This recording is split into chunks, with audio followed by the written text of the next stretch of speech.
Kita ke informasi lain, perang di Timur Tengah belum juga mereda. Pangkalan militer Prancis di Erbil, Kurdistan, Irak telah dihantam serangan drone. Akibat serangan itu, 6 tentara Prancis dilaporkan terluka dan 1 orang tewas dan sebuah helikopter rusak.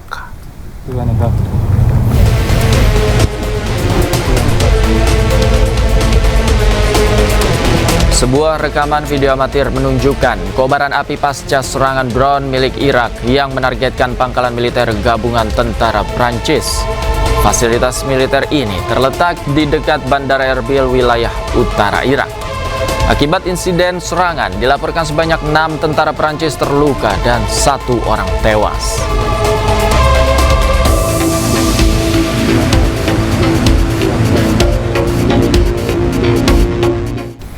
Usai dirumorkan terluka dan tewas akibat serangan Iran, Perdana Menteri Israel Benyamin Netanyahu kembali muncul ke publik. Sebelumnya, kabar tersebut disebarkan media Iran setelah beberapa hari Netanyahu tak muncul di publik.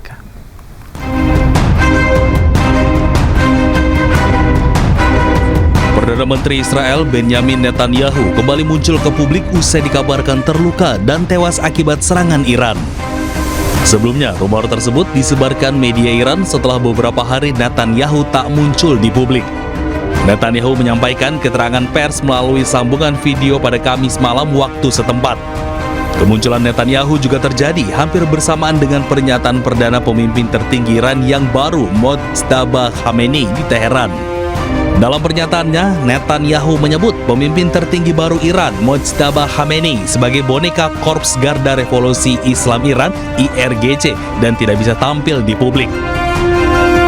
אנחנו קודשים את משטר הטרור באיראן. אנחנו פוגעים וקודשים את עושה דברו, החיזבאללה בלבנון. בשילוב זרועות חסר תקדים בין ישראל וארצות הברית, השגנו הישגים עצומים. הישגים שמשנים את מאזן הכוחות במזרח התיכון וגם מעבר לו. ההישגים הללו מבססים את מעמדה של ישראל כמעצמה חזקה מאי פעם. Sebelumnya, dunia internasional dikejutkan dengan kabar Perdana Menteri Israel Benyamin Netanyahu mungkin tewas atau luka-luka akibat serangan balasan Iran. Kabar tersebut disebarkan media Iran setelah beberapa hari tak muncul di publik.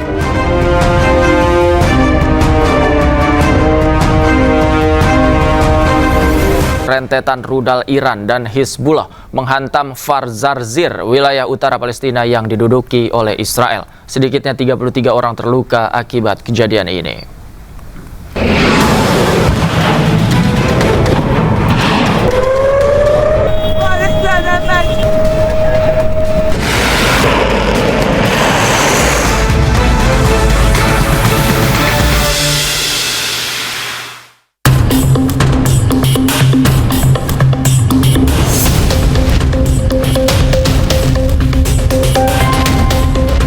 Permukiman warga kota di Zarzir, Israel Utara dihantam rentetan rudal Iran dan Hizbullah pada Jumat pagi waktu setempat.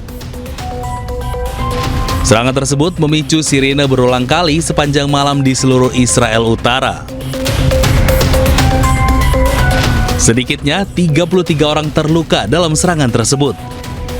Para petugas tanggap darurat pun langsung berupaya mengevakuasi para korban luka dan dilarikan ke rumah sakit. Menurut Magen David Adom, MDA, seorang wanita mengalami luka sedang setelah terkena pecahan peluru, sementara korban lainnya dilaporkan mengalami luka ringan. Wanita itu dilaporkan dibawa ke pusat medis Rambam di Haifa, sementara yang lain dievakuasi ke pusat medis Haimek dan rumah sakit Italia di Nazaret.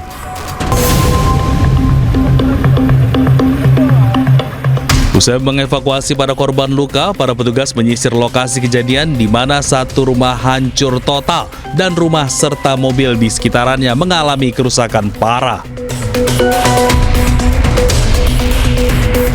Dinas Pemadam Kebakaran dan Penyelamatan mengatakan 7 regu pemadam kebakaran dikerahkan ke lokasi kejadian setelah sebuah rudal yang dilemparkan menghantam bangunan tempat tinggal, merusak rumah-rumah di sekitarnya dan memicu kebakaran lokal.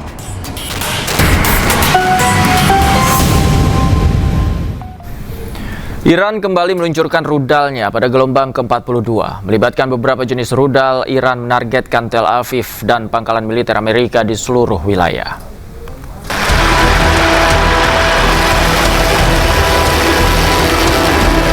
Korps Garda Revolusi Islam atau IRGC merilis rekaman yang menunjukkan apa yang mereka sebut dengan gelombang ke-42 peluncuran rudal balistik. Dengan meneriakan takbir, serangan yang merupakan bagian dari operasi True Promise 4 ini melibatkan beberapa jenis rudal, termasuk rudal Emad, rudal Qadar, rudal Kibar Sekan, dan rudal Fatah. IRGC mengumumkan bahwa rudal yang diluncurkan di tengah gelombang serangan baru tersebut menargetkan Tel Aviv serta pangkalan militer Amerika Serikat di seluruh wilayah. Dilakukan dengan slogan Labaik Ya Khamenei, serangan itu memperingati apa yang mereka sebut sebagai para martir perang Ramadan. Sementara itu, media Israel melaporkan bahwa ledakan besar terdengar di wilayah Tel Aviv Raya setelah sirine serangan udara berbunyi. Pemirsa, pemimpin tertinggi Iran, Mojtaba Khamenei, memerintahkan pasukannya untuk tetap menutup Selat Hormuz. Pernyataan itu disampaikan Mojtaba lewat siaran televisi Iran.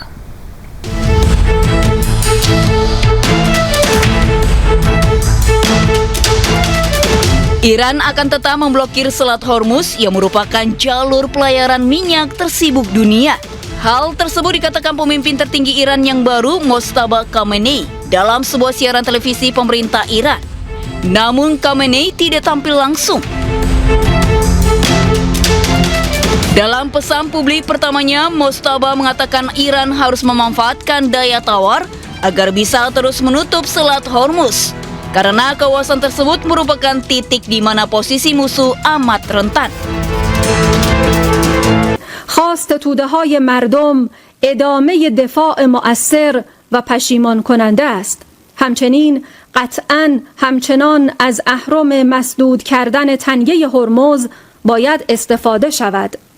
در مورد گشودن جبهه‌های دیگری که دشمن در آن تجربه ناچیزی دارد و به شدت در آن آسیب پذیر خواهد بود، مطالعاتی صورت گرفته است و فعالسازی آن در صورت استمرار وضع جنگی و بنابر رعایت مصالح صورت خواهد گرفت. Mojtaba memberikan pesan publik perdananya setelah terpilih sebagai pemimpin tertinggi Iran. Mojtaba menggantikan ayahnya Ayatollah Ali Khamenei yang tewas karena serangan Amerika Serikat dan Israel ke Iran.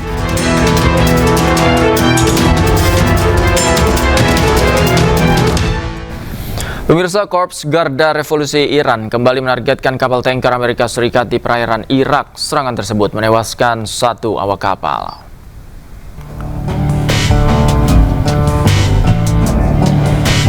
Dua kapal tanker yang rusak parah terlihat terbakar di perairan Irak setelah diserang pada Rabu waktu setempat. Otoritas pelabuhan Irak menyebut serangan dilakukan oleh perahu yang membawa bahan peledak. Dalam insiden ini, 1 awak kapal dilaporkan tewas, sementara 55 orang lainnya berhasil selamat.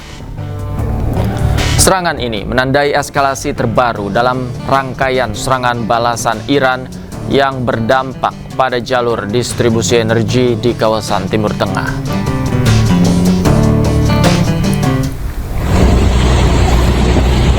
Tidak hanya kapal tanker milik Amerika Serikat yang diserang militer Iran. Sebuah kapal kargo milik Thailand yang melintasi Selat Hormuz juga diserang oleh militer Iran. Sebanyak 3 awak kapal terombang-ambing di Selat Persia di perahu penyelamatan menunggu pertolongan mereka.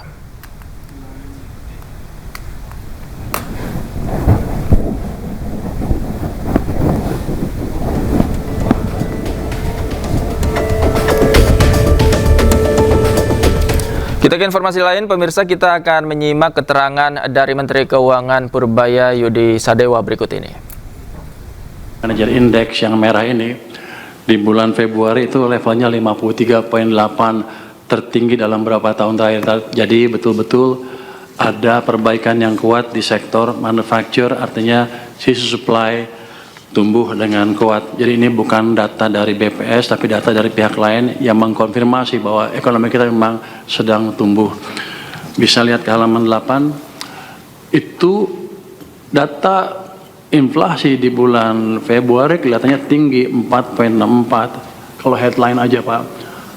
Ini penting karena kalau policy maker akan mikir bahwa ekonominya kepanasan, dia akan cenderung rem ekonominya. Tapi datanya data yang nggak akurat kalau kita pakai itu aja. Kalau kita hilangkan data-data subsidi listrik bulan Januari Februari tahun lalu, sebetulnya inflasi kita hanya sekitar 2,59% Pak. Jadi kita masih aman untuk tumbuh lebih cepat lagi, ekonominya nggak kepanasan. Jadi yang lain-lain nggak usah memperlambat pertumbuhan ekonomi. Halaman 9 untuk melihat ekonomi dan optimisme masyarakat, kita lihat terus meningkat. Sengaja saya taruh di sini karena di luar banyak yang bilang kita sudah resesi Pak. Ekonom-ekonom yang agak aneh itu bilang kita sudah resesi tinggal hancurnya. Padahal kalau kita dari tadi PMI naik ke level yang tinggi. Terus kita lihat MSI Mandiri Index itu sekarang di 360,7, yang kiri atas tuh yang biru tebal, dan kita lihat trennya naik ke atas. Itu yang penting, kita sedang memang mengalami akselerasi. Sebelah kanan kalau kita lihat juga industri otomotif, penjualan mobil tumbuh 12,2% di bulan Februari Pak. Ini bukan main-main, kalau lihat tahun lalu kan negatif Pak. Sekarang udah mulai positif dan sekarang makin kencang. Jadi kita jauh dari apa yang disebut ekonominya morat-marit, kata ekonomi-ekonomi di luar itu Pak. Di TikTok banyak yang ngomong gitu. Di penjualan retail juga kita lihat yang biru Pak, biru kiri bawah.